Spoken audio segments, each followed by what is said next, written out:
Confidence is tricky. If you have too much of it, well, confidence is no longer the word we use to describe you when you're not in the room. And if you don't have enough of it, then you're making yourself smaller, getting in your own way, keeping yourself from new opportunities at work, where you volunteer, at home. Confidence is tricky. I'm going to go one step further and say confidence is hard. And I don't think I'm the only person who thinks so, because in Gallup's most recent study, only 36% of American adults say they feel confident in their abilities. Confidence is hard. And the only way I know how to make it all make sense is to tell you a story. So several years ago, my then boyfriend, now husband, Jimmy Biscuits, Jimmy Biscuits and I decided to go on a trip together. Now, first of all, for those of you that are not yet married or are going to be married again at some point in your life, it is important that you travel with the person you'd like to you make your life partner before you make them your life partner. You learn a lot about somebody traveling with them. And if you don't travel with this person, you could fall in love and have a wedding and get on a plane, and it won't be until that plane gets to your honeymoon destination that you realize you married somebody who claps when the plane lands. And you deserve better than that. Okay? Thankfully, Jimmy Biscuits is not the person that claps when the plane lands, so that works out nicely for me. But Jimmy Biscuits is the person that says, hey, you want to go to Costa Rica? And I, conveniently enough, am the person that says yes to that question. So James and I, at that time, are living in New York City. We decide we want to escape the city for a few days. We book a group getaway, not a joke, a group getaway to Costa Rica for 4 days. And one of the things we know we want to do in Costa Rica is go on a hike in the rainforest. We want to see things you don't see in, Brooklyn. So we book this hike, and then we get to our resort, and we realize the hike is way more expensive than advertised, to the point you have to ask yourself how much money you're willing to spend to, be outside. So we cancel the hike, and this is when James turns to me and goes, don't worry, Tina, I'll plan us a hike. Okay, Long Island. What? This man grew up 30 minutes outside of New York City, and while he was wearing camouflage today, not the kind of outdoor camouflage you want somebody planning you a hike. He's just not an outdoorsy dude, but I'm like, okay, I'll be by the pool, you let me know. Turns out, James loves to plan adventures for us on our travels. It's one of his favorite things, and he's very good at it. So he's telling me the night before this sunrise nature hike about what we're going to experience. And he's so enthusiastic. He's listing off for me all the animals we're going to see on this hike. We're going to see howler monkeys and coatis. It's an expert level hike. And we're going to see toucans and parrots. And I very politely raise my hand and say, what did you just say? He says, it's like an expert level hike. Baby, we live in Brooklyn. We don't hike. This is how people die on vacation. Plus-size white couple dies in Costa Rican rainforest. I'm not going out like this. This is not what I'm doing. No, we cannot do this. And he looks at me and he says, Tina, calm down. It's not like we're going to climb up mountains and stuff. We climbed up mountains and stuff.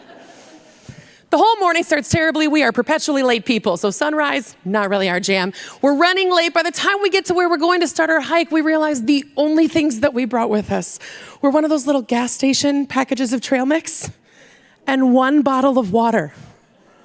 Good. Yeah, this is going good.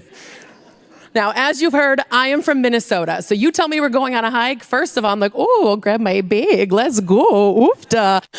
But second of all, you tell me we're going on a hike, and I think we're going to do some mixed terrain. A little high, a little low, a little flat. We walk uphill for 30 minutes straight. I wait 30 minutes to complain, which I think is impressive. But at the 30-minute mark, I'm like, what are we doing? And James, who, as you already know, is a very good man, but was also tired and crabby this morning, turns around and looks at me and goes, Tina, you have to climb uphill before you can climb downhill. You hear that sound? That's the ladies going, oh no. Did you just mansplain to me how mountains work? I'm out, I'm done, I gotta go. Except I'm in the middle of the rainforest and I can't actually go anywhere. So I just walk 10 feet behind James for the rest of the hike. Because I'm so mad and I'm tired and what kind of vacation? And we keep going uphill, by the way. But I see the end of the uphill. There's a plateau up ahead. So I just give myself a little pep talk okay, Tina, you just have to get to the top of this hill. Your life's going to get better up there. You're going to go downhill for a while. You just got to get up there. So we do. We push all the way to the top of this hill. We turn the corner. It's an even steeper part of the mountain. And now it is so steep that there are cement blocks built into the trail because you need stairs to hike how steep this mountain has become. So now I'm doing stairs in the rainforest. Have you ever cried and exercised at the same time? Too many of you nod when I ask you that question. You're like, oh yeah. I'm just gonna count the stairs so I could dramatically remind him later what he put me through, but I lost count because there were hundreds of them and I'm miserable. But again, I see the end of the stairs. Like, okay, T, you just gotta get up to the top of these steps. I don't know how the rainforest works, but your life is gonna get better up there. It's gonna be like a bench, maybe a water fountain. Like, I don't know what's gonna happen, but life up there is better. You just have to push. So we push all the way to the top of these stairs. We turn the corner. It's an even steeper part of this mountain. And now this is gonna sound like I'm just being dramatic for the sake of the story, but I promise you, he'll say lots of this story isn't true. This part is true. The next part of the mountain was so steep that there are ropes tied to the trees along the path because you need upper body strength to pull yourself up. How steep this mountain has become, punch me in the face. This hike goes on for like a really long time. We're almost done. We're rationing the 1 inch of water we have left in our bottle. And this little German family comes skipping up behind us. I know they're German because they're speaking German, and I swear to God, they're yodeling. And they're wearing flip-flops and Crocs like this is the easiest day of their lives. They're like, la-di-da. Like, I almost chased a 6-year-old boy like, I'm gonna eat you. Because I am so tired and so hungry. But we finished the hike 7 hours later. Thank you. Your empathy means a lot to me. We finished the hike 7 hours later, and I'm really sorry to report to you that doctors are right. And you should, exercise. Because we were miserable the whole time, but then we got to drink some water and sit down at this picnic table, and all the endorphins start to hit. And we start looking at each other with, heart eye emojis on our faces, like, we accomplished something today. As a couple came. That's trash. We barely survived that hike as humans or as a couple, and I swear to you the only reason it was an experience worth having is because for me, it serves as a perfect metaphor for my relationship with confidence. I feel like I'm climbing Confidence Mountain. And someone told me it was gonna be easy. And someone told me that when I got up to these certain places, it would get easier. I just have to get that promotion, and then I can believe in myself. I just have to find a partner in life, and then I can believe in me. I just need to lose 10 pounds, and then I'll feel confident about myself.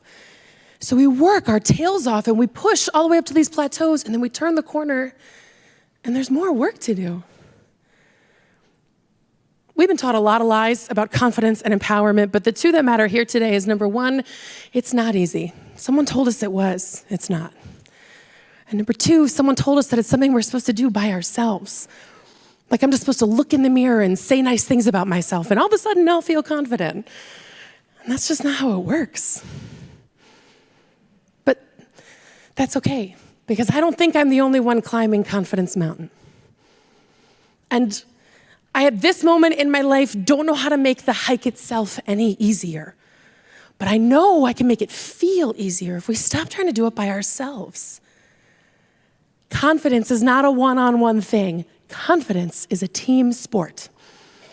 And when we start doing confidence and empowerment together as a team, it feels so much easier. Listen, I don't know how to make the hike easier. I'm trying, I'm working on it. As soon as I figure out how to make the world be nicer to you and your colleagues to stop hitting reply all, I will let you know. But in the meantime, if we can't make the hike itself any easier, if we can't get rid of the stairs on the path and the ropes on the trees and the little German family rubbing it in your face along the way, if we can't make the hike itself any easier, at least it should feel easier. If we're all climbing Confidence Mountain, let's climb together. Thank you.